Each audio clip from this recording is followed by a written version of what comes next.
welcome to Free Range Cottage. It's Tanya, and today I wanted to show you my Kivik sectional. I know when I first was looking for a sectional, we had the Ektorp from IKEA, and for different reasons that I could go into later, we decided to switch it out for the Kivik.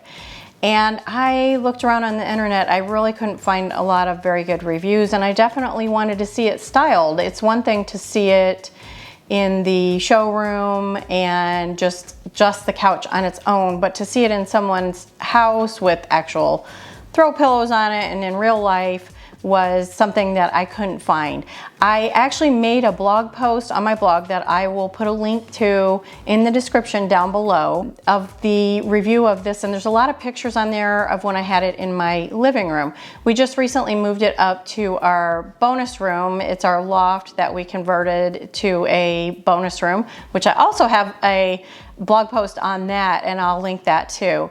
But it's only been up for a month. I haven't been able to do much styling, just trying to figure things out. But I thought just being able to see it in a video and in a real person's home would help you. And I'm gonna go over some pros and cons that I've found with having this couch for 6 to 8 months. And I can also do a little bit of comparison with the Ektorp, but that may be for another video. So here we go. I'm gonna show you it up close. And I have the I think it's called Hilliard, if I'm not saying the name wrong, the beige slip cover. And I will, of course, link to that too to show you exactly which one I have. So here we go. I'm going to show it to you. And don't forget to subscribe if you like all things home, DIY, home decor, budget decorating, beautiful, realistic living. So thanks for watching, and here goes the review. All right, so the Kivik sectional is up, like I said, in our bonus room, and I'm going to style it kind of farmhousey in here. I haven't done a lot yet. It's a multi-purpose room, so it's kind of difficult. But the pros on this are I like the square arms, and they are a little bit lower than you would normally find on a sofa.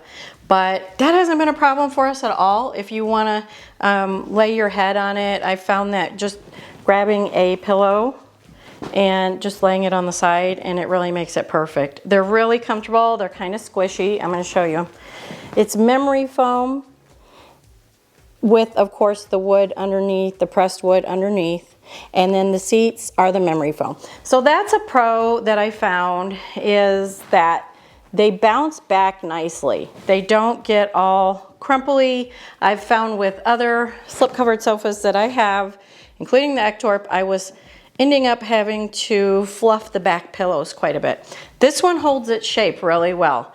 And this, believe it or not, this is in its dirtiest state because we just got through Christmas and holidays, and I mean, it was slept on, and everybody was watching movies up here and playing games, so this is it. We have washed some of I have not washed the entire slipcover.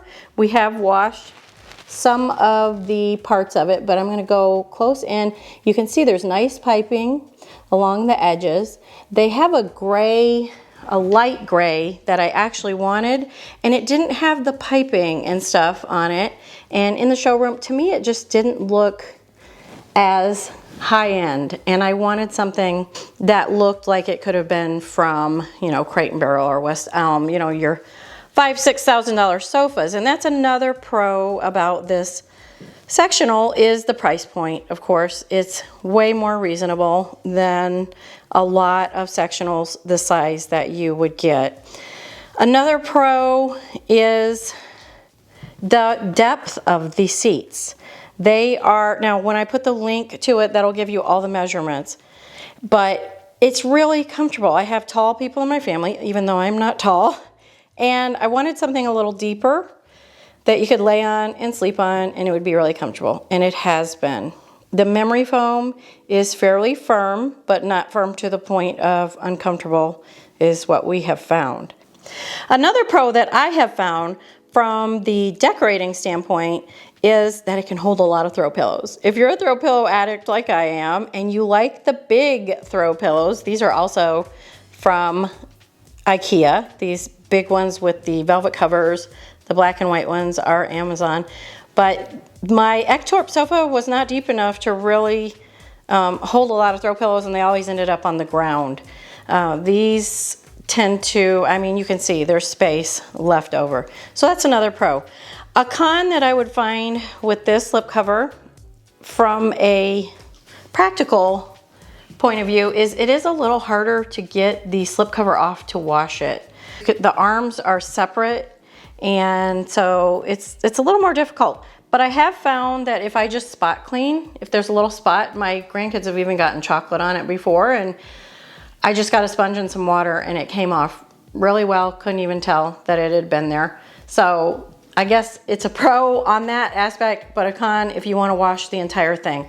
Another con to me from the styling standpoint, I do love the modern square arms, which I wanted. I love the Pottery Barn sectional that has the square arms, but yet this is a slipcover. You're limited in what your slipcovers are unless you go outside of IKEA, and there are a couple of companies that do that, and I think I will be looking into that. Is that there's no skirt on it. It's just like a flat, real contemporary bottom, which, you know, is not a problem, and it's a very clean look.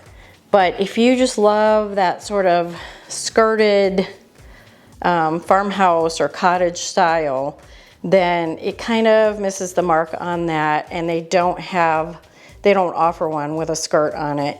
And they also don't offer a white one. This is like I said, there's the light gray, which I'm not a big fan of the finishing on that, and then there's this beige. There are some darker ones that are really pretty too. If you're wanting like a dark gray, they do have that. So overall, I would say yes, we would buy it again. Of course, you have to, it's flat packed and you bring it home, and yes, you have to put it together, but it was really quick. I know there's a few videos online of putting it together, so, you know, we didn't bother to do that. It's pretty self-explanatory, and it probably took us half hour to 45 minutes. It was just fine. So there you go with the IKEA Kivik sofa review. If you have questions or anything that I didn't cover, then let me know. But overall, we really like our Kivik sofa. It's very comfortable. It fits a lot of people. So I would say the pros outweigh the couple of small cons, and I think that I'm gonna look into getting a different slipcover made for it eventually, so I will love it even more. So just wanna say subscribe, you guys. If you love DIY home decor, all things home, then subscribe and like and share. And thanks so much for watching. I really appreciate you, and I really appreciate my subscribers. Have a great rest of your day.